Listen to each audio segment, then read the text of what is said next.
Hello, this is Aaron from AaronOnAutos.com, and today we're going to do our walkthrough. This is an interior walkthrough of a huge vehicle. So this is a Mercedes Sprinter. This is a huge van. These are commercial vehicles. You can get them in many configurations. This particular one, as you will see, is the passenger version. Seats 12 with tons of cargo behind all of that. It has a wonderful all-wheel drive system that's derived from and very much akin to and basically shared with the big G-Wagon. So if you remember the G-Wagon from earlier this year or last year, 2019, if you remember that, here you go. So I'm just going to get started because I got a lot to cover. I want to talk about the van itself, the interior here up front like we normally do. I'm actually going to walk you into the back and show you that, because there is a lot going on back there. It's gigantic. So yeah, just bear with me. Here we go. There's not a lot to cover because it's pretty basic. It is a commercial vehicle. So starting over here, you can see here's the two windows. These are the two front windows. Here's your mirrors here. You can fold in the side mirrors here. I do have a note on the side mirrors, but let's get over these controls really quickly. Up here is the first of the vents. Nice round, easy to articulate. That shuts it off, that turns it on. I love these kind of vents. Very nicely done. Down here you can see lighting, so you can see I have it on auto. You can put it where you need it. This so you turn it right, so there you go. Here's fog lamps down here, and then this is the dimmer for the instrument cluster. Over here, some empty buttons that may or may not have something if you up things in the packaging. And I want to talk about the side mirror. So you see it's deployed. This is what I'm looking at. So I'm going to hold the camera right up to my face. That's what I'm looking at. That's not good. See, that cuts off a big chunk of that camera, or that side mirror. That's to me, that's poor design. I will also note that the Ram van. So Ram and Mercedes used to share the Sprinter. Now it's the Ram ProMaster, but same thing happens in that one. Just not good design. So that's the best way to put it. I can't say it nicely. That's the only way to say it. So looking at the steering wheel really quick, you only have controls on the one side. So you see this side is bare. And this will be familiar to anybody who's watched my Mercedes videos lately. So you have right here the little sort of almost trackpad kind of controller, and then you have a back and a home. All of these run that little driver information screen right there. If you can see my breath coming out from the me cam, it's because it's pretty cold today. 36 degrees outside, which is not bad considering it's still March and we have a blizzard coming, literally. Not right now, but it's coming. But you can see the windshield froze overnight. So anyway, back to it. So this stuff up here basically runs that little screen right there,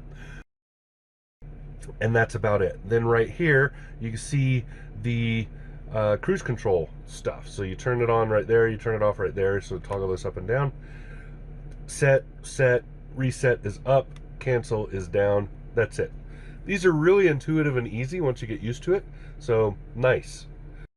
I do not know if there are more options for this van. I'll have to look that up, and I'll list them, a few of the highlights anyway. But as far as I know, this is somewhere in the upper level for what you can get for fittings for this van. There are a couple things I know for sure you can upgrade, but yeah, there's nothing going on over here because there's basically no infotainment. So all right, back up here. Now this dongle over here is actually a gear shift. So you can see you got reverse, neutral, drive, and park common along all the most of the Mercedes line. So that's pretty recognizable. Here you can see well, first of the paddle shifters. Over here's the other paddle shifter, and then this is washer wipers. So the front washer wipers. All right, so you twist this to run them, you push this to squirt, and then you can see you also have your brights, and then up and down are your signal turns. So there you go, that's it. There are no wipes on the rear window. Over here, speedometer. Over here, tachometer. You can see I have the parking brake on. No seat belt because I'm just sitting here. Down here, this is your driver information screen. There isn't a whole lot to use in there, but you can page through it. See, there's digital. I used that a little bit this week. So I've been watching my fuel economy a lot, and because I've been interested, but it gets pretty okay. It does not get good fuel economy in the city. Most of my driving has been in town, not on the highway. But I will post my my fuel economy returns for the loop test that I did do. I did not do a city loop test, I just did a highway. So there you go. It's not bad. You can see this morning I've just been idling because I literally just started this up and then started setting up cameras to do videos. Another feature up here, you can see there's a nice little storage bin. Somebody left a pen in it, and you could possibly put drinks in these drink holders if you have coffee or something. There are more convenient ones, but there you go. And that's it for the dash. There's a mirror of the same thing over there. Now coming over here, I want you to look. Here's some more of those great vents. Here's a little radio. So it's basically just a radio. It doesn't do anything else. But you can see the size of this is very specific. That's because you can, I believe, I'll post otherwise if not, you can get a larger touchscreen in this.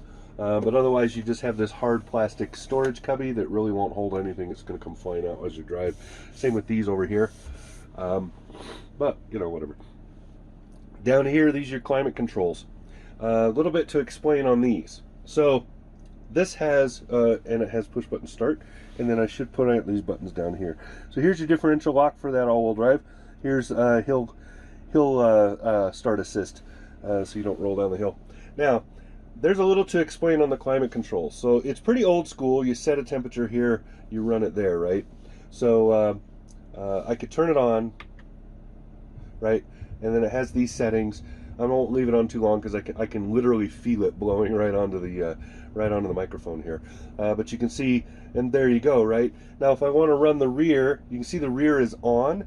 If I want to change what's happening in the rear, so I can do that, and now I'm controlling rear, and then I can change the temperature back there, and then I go back to the front, right?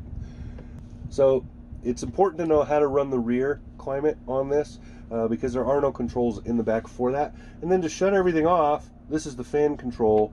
You literally just hold it down, and then you can see there's whoops, I didn't do it. There we go. Then you can see here's the AC. This is control where you want the stuff to blow. Duke's lights, defrosts, front and rear. This is a recirc, and then the fan diffuser thing. So there you go, nicely done. Here's some drink holders. So you can see I got my coffee here. You could get a smaller one there, I guess, if you had to. Same over here. Then you have a little kind of storage box. It's not a proper glove box. It doesn't open and close, but it's a storage box. And then you can see an access down there for the engine up front. I'll show you some more access that's in here. But let's get up here. There's a storage bin up there, so you can throw your hat or a few other things, and it's cupped, so you can get a few things in there right above this visor. You also have one over here on the driver's side. Then you have like a glasses holder, right? Things like that. And then these are controls for the doors. So most of this is exactly what you would see in a car. So there you go. Now, I want to give you a perspective of the rest of the van. So, looking around, here's the me cam. Hi. I'm going to move that in a minute. I want you to just look. Look at how massive this is. Here's the front row of seating. Next row of seating. Final row of seating. So you can see 4, 7, 10, 11, 12. That's huge. And there's a large amount of space behind all of that. So very large van. This has the tall roof. So I am literally standing up straight right now. and then that is the AC unit. There's a box on top of the roof that is the AC and climate controls for the back of the van, and that's what you were controlling from up there on the instruments. So really, really cool. There's only one sliding door. It's on that right side, curb side. There's no sliding door over here. It's an emergency exit instead. There are drink holders in these seats. You can see one just sticking out right there. So on either side, you do that, and it pops out. There's two each on each of these. Pretty cool. And these rows of seats come right out. There's a latch on the bottom. You pull it, and then you can rock the seat back and drag it out. Pretty cool. Nice setup. The seat belts are entirely integrated, etc., etc. Nicely done. Yeah, so there you go. Let me sit back down. I never did move the other camera. So there you go. That's the I almost called it a Ram ProMaster. that's the Mercedes Sprinter 2500, the passenger van. So this is the passenger version. 144 inch. That's the roof height. So very tall. A little ungainly to drive, but not terrible. I will do a full review of this coming shortly. It'll be a short review because most of it was covered in here. But yeah, I will talk more about this van because it's cool. So that's all I got. This has been Aaron, AaronOnAutos.com. Talk to you again soon. Subscribe.